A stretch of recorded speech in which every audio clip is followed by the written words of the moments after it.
Bismillahirrahmanirrahim. Assalamualaikum warahmatullahi wabarakatuh. Untuk materi pertemuan ke-11 hari ini, kita akan membahas mengenai strategi dan juga sistem kerja dalam periklanan digital, serta di dalamnya ada materi mengenai bagaimana menganalisa platform media sosial yang tepat untuk pemasaran. Kemudian yang pertama adalah mengenai strategi periklanan digital.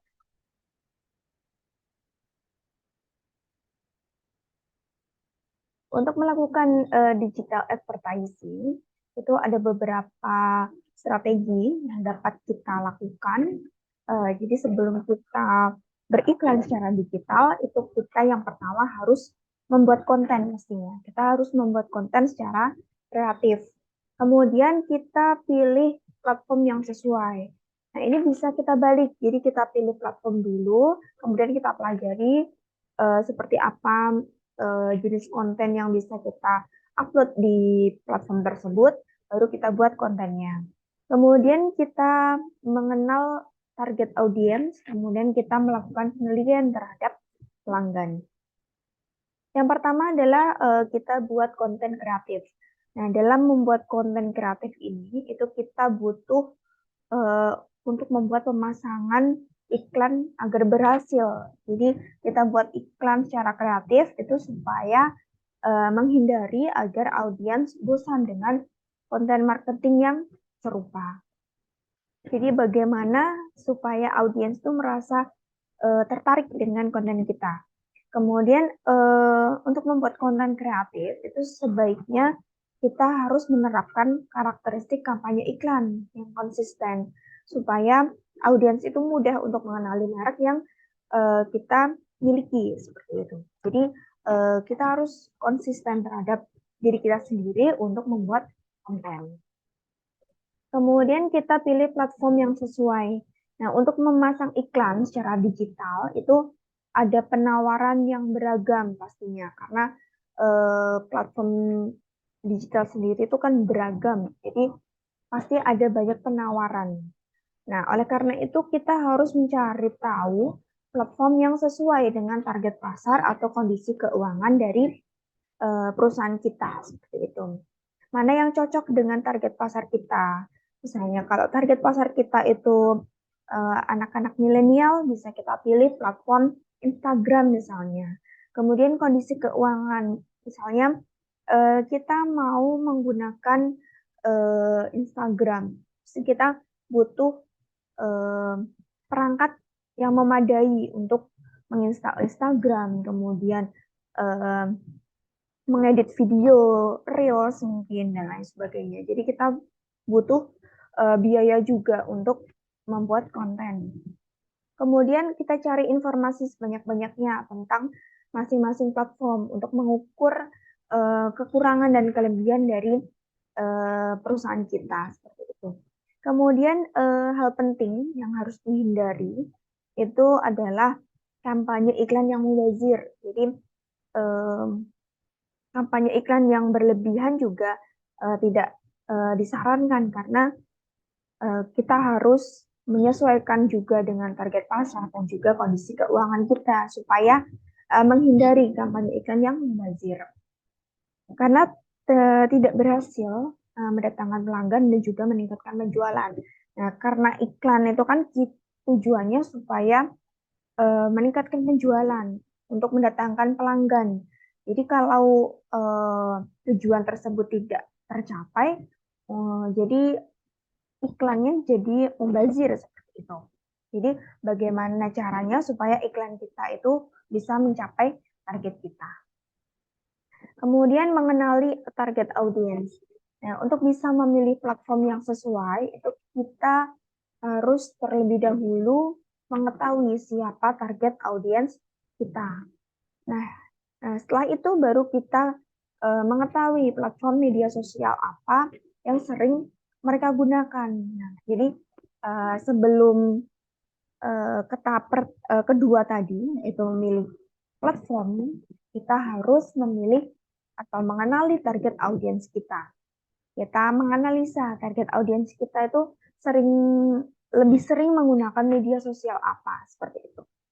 Nah, sebagai contoh, target anak remaja, ketika kita punya target audiensnya yaitu anak remaja, biasanya lebih sering menggunakan Instagram, YouTube, Twitter, atau mungkin TikTok dan lain sebagainya.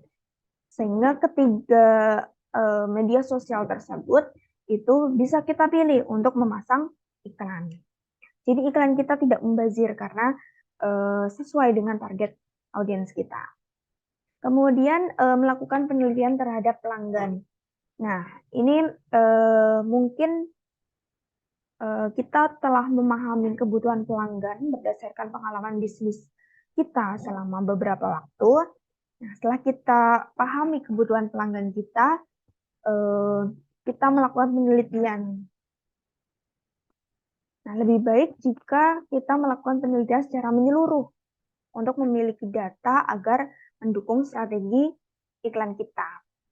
Nah, saat kita melakukan riset, itu kita bisa mengetahui perilaku konsumen kita seperti apa. Kemudian apabila perilaku konsumen kita itu dirasa mampu merugikan bisnis kita bisa melakukan pencegahan. Jadi kita bisa melakukan strategi untuk membalikkan bagaimana caranya supaya perilaku konsumen yang merugikan tersebut itu bisa menguntungkan buat bisnis kita. Yang pastinya dengan cara-cara yang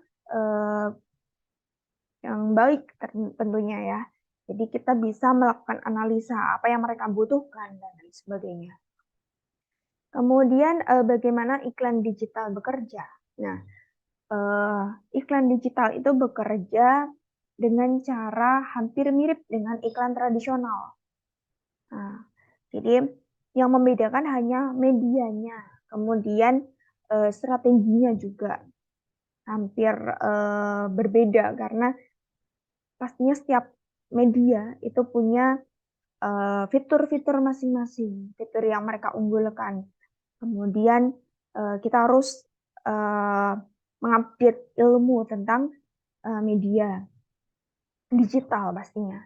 Kemudian ada pun pihak yang terlibat di antara kontrak yang mendukung transaksi dan juga materi iklan, serta salinan iklan yang dikembangkan untuk memenuhi tujuan periklanan. Jadi cara iklan digital bekerja itu ada beberapa pihak yang terlibat dalam periklanan digital.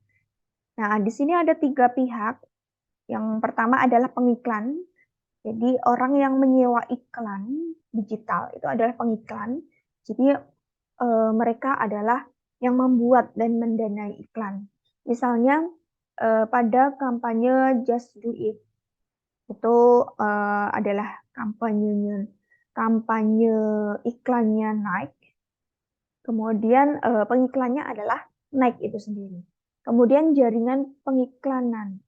Ini adalah perantara yang menghubungkan pengiklan dengan penerbit atau penyedia ruang iklan. Jadi dia adalah perantaranya antara pengiklan dengan pemilik ruang iklan atau penerbit. Misalnya Google menjalankan AdWords untuk mengiklan dan juga AdSense untuk penerbit. Jadi jaringan pengiklannya adalah Google. Kemudian penerbit ini adalah siapa saja yang memiliki properti digital yang bersedia memonetisasi properti tersebut dengan menjual ruang iklan. Jadi penerbit ini adalah penyedia ruang iklannya. Nah, contohnya adalah ini tadi. Misalnya penerbitnya adalah televisi mungkin, program televisi dan lain sebagainya, ataupun radio, majalah, koran dan lain sebagainya, ataupun juga penerbitnya adalah perusahaan yang memiliki LCD di pinggir jalan biasanya yang dijadikan untuk iklan, nah itu adalah penerbitnya. Kemudian struktur dalam setiap iklan yang didukung oleh tujuan atau motif itu bisa mendapatkan lebih banyak keterpaparan, lebih banyak prospek, pemasaran ulang, atau lebih banyak tindakan yang dilakukan. Jadi setiap usaha yang kita lakukan harus mempunyai tujuan supaya eh, kita mencapai apa yang harus kita tuju seperti itu. Nah, selain tujuan tadi, itu ada beberapa struktur iklan. Yang pertama adalah media. Media ini digunakan untuk menjangkau pengguna. Jadi, kita harus memilih media mana yang kita gunakan untuk menjangkau target audiens kita. Kemudian, materi iklan. Apa yang menjadi konten grafis atau teks dari materi iklan kita. Kemudian KPI. KPI ini adalah bagaimana pengiklan mengukur laba atau investasi untuk kampanye iklan. Ini terkait dengan pastinya margin atau keuntungan. Kemudian kontrak. Kontrak ini bagaimana model kontrak yang tersedia untuk periklanan digital. Nah, yang pertama adalah pay per impression. Jadi pengiklan itu membayar iklan setiap kali ada pengguna yang mengklik iklan kita. Kemudian,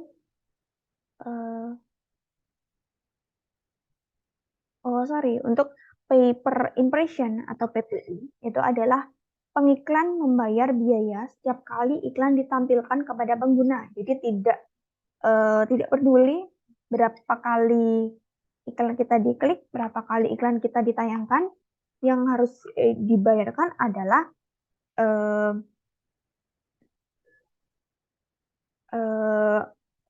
iklan kita sudah ditampilkan oleh ruang iklan. Jadi kita harus membayar setiap kali iklan kita ditampilkan.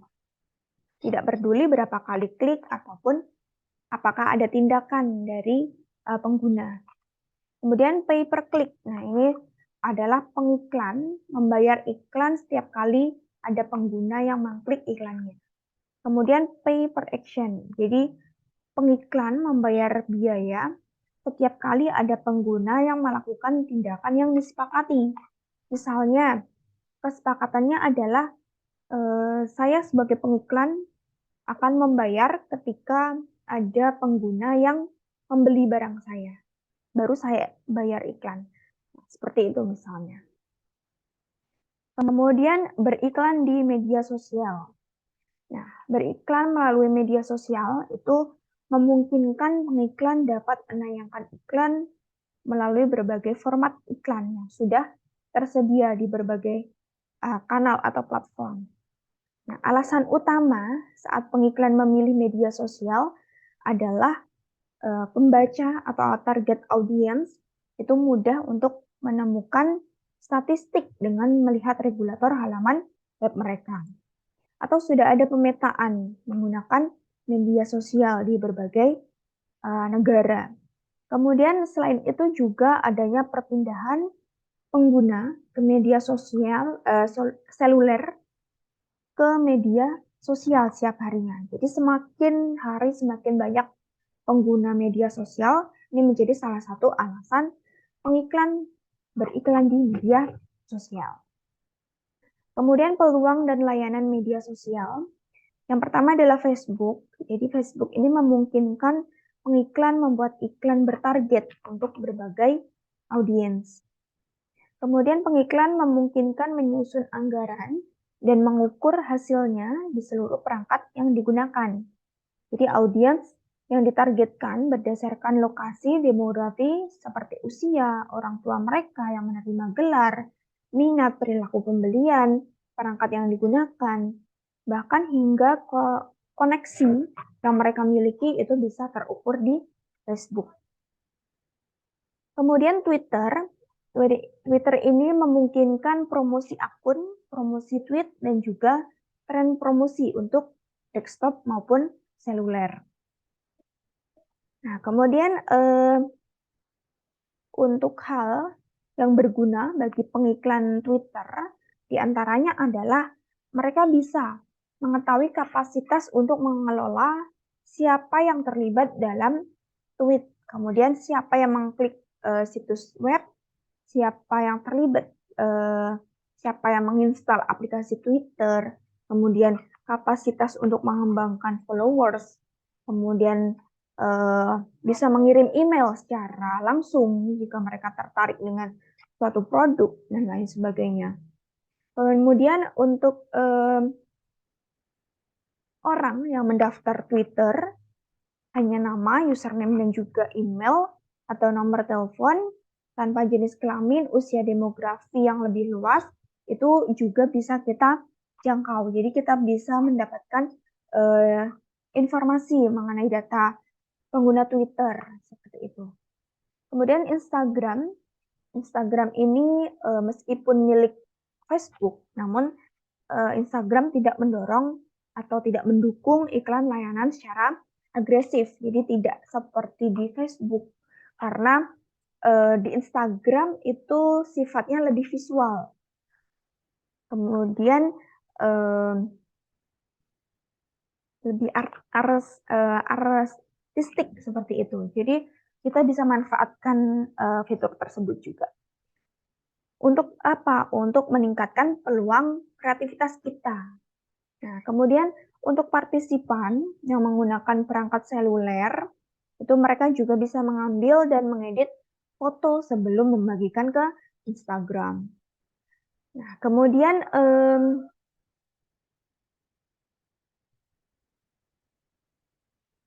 untuk di Instagram itu kita juga bisa menghasilkan konten yang menarik, kreatif, dan juga baik dengan komunitas Instagram. Jadi di setiap platform itu pasti mempunyai komunitas sendiri. Itu bisa menjadi kita bisa masuk ke dalam komunitas tersebut sesuai dengan target audiens kita tentunya. Kemudian kita bisa tawarkan konten iklan kita ditandai dengan hashtag misalnya seperti itu.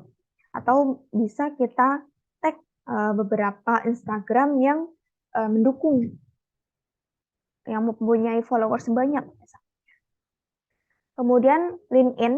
LinkedIn ini adalah jaringan yang digunakan oleh profesional.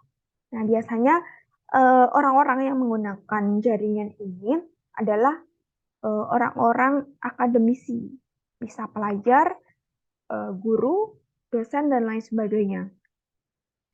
Atau juga bisa profesi tertentu yang menggunakan jaringan ini, sehingga dengan kita masuk dalam jaringan ini, jaringan LinkedIn ini, kita bisa melakukan layanan periklanan terbatas. Jadi karena di dalamnya adalah para profesional, jadi kita tidak bisa beriklan secara terang-terangan, tetapi kita harus memiliki izin. Nah, kemudian untuk melakukan perizinan pengiklan, itu harus membuat dan menempatkan iklan di situs web linkedin.com. Sehingga anggota yang ditargetkan itu berdasarkan jabatan, fungsi pekerjaan, industri, geografi, usia, jenis kelamin, dan lain sebagainya, itu bisa disesuaikan oleh pihak LinkedIn. Jadi kita cukup melakukan atau membuat izin pengiklan. Kita mau izin iklan di LinkedIn, kemudian kita targetkan siapa anggota LinkedIn yang akan kita tuju berdasarkan jabatannya atau mungkin pekerjaannya, jenis kelaminnya, nama perusahaan, dan lain sebagainya. Atau juga karena di LinkedIn itu punya fitur grup, jadi kita bisa masuk ke dalam grup tersebut untuk beriklan. Kemudian Google Plus. Google Plus ini memanfaatkan layanan Google AdWords. Nah, jadi memungkinkan merek untuk menautkan video YouTube mereka dan bahkan menggunakan platform Google Hangout untuk berinteraksi dengan pelanggan secara real time. Nah, dengan fitur ini kita bisa manfaatkan untuk beriklan. Jadi kita bisa menautkan video iklan kita yang sudah kita upload di YouTube, kemudian kita bisa berinteraksi dengan pelanggan kita secara real time dengan adanya Google Hangout dan lain sebagainya. Kemudian YouTube. Jadi YouTube ini karena masih dimiliki oleh Google, jadi kita bisa manfaatkan teknologi dan juga proses penargetannya. Nah, untuk YouTube ini itu memungkinkan pengiklan untuk menargetkan iklan video, baik itu menurut jenis kelamin, usia, minat, dan juga lokasi. Nah, kemudian analitik di balik iklan YouTube itu juga bisa kita gunakan karena analitik ini memungkinkan pengiklan untuk memantau siapa yang sudah menonton video iklan mereka, kemudian apa fungsi dari iklan mereka, apakah iklan mereka itu sudah berfungsi secara optimal atau belum, kemudian dapat menyesuaikan iklan di lain waktu. Dan ada juga dimensi komunitas di dalam YouTube, sehingga kita sebagai pengiklan itu bisa memasarkan atau mengiklankan sesuai dengan pengikut mereka. Kemudian karakteristik dalam hal periklanan. Nah, ini yang materi terakhir adalah tentang karakteristik dalam hal periklanan. Jadi yang pertama adalah komunikasi multi jalur, yang mana pengiklan akan menanggapi pengguna yang terlibat dalam dialog. Kemudian tampilan di balik layar produk atau produksi iklan, kemudian keterlibatan dengan pengulas amatir, jadi baik di blogger atau vlogger, atau mungkin seringkalinya adalah pengikut-pengikut baru, kemudian upaya untuk menggunakan influencer dengan cara aliran dua langkah, yaitu konsumen curiga terhadap perusahaan, tetapi mempercayai pemimpin opini yang dihormati. Jadi dalam hal beriklan pasti ada orang-orang yang tidak semuanya pro dengan iklan kita. Pasti ada yang mencurigai iklan tersebut karena beberapa opini dari orang-orang yang mereka idolakan, mungkin seperti itu. Itu materi tentang strategi dan juga sistem kerja dari periklanan digital. Untuk materi hari ini saya akhiri. Terima kasih teman-teman yang sudah memperhatikan video pembelajaran mengenai strategi dan juga sistem kerja periklanan digital.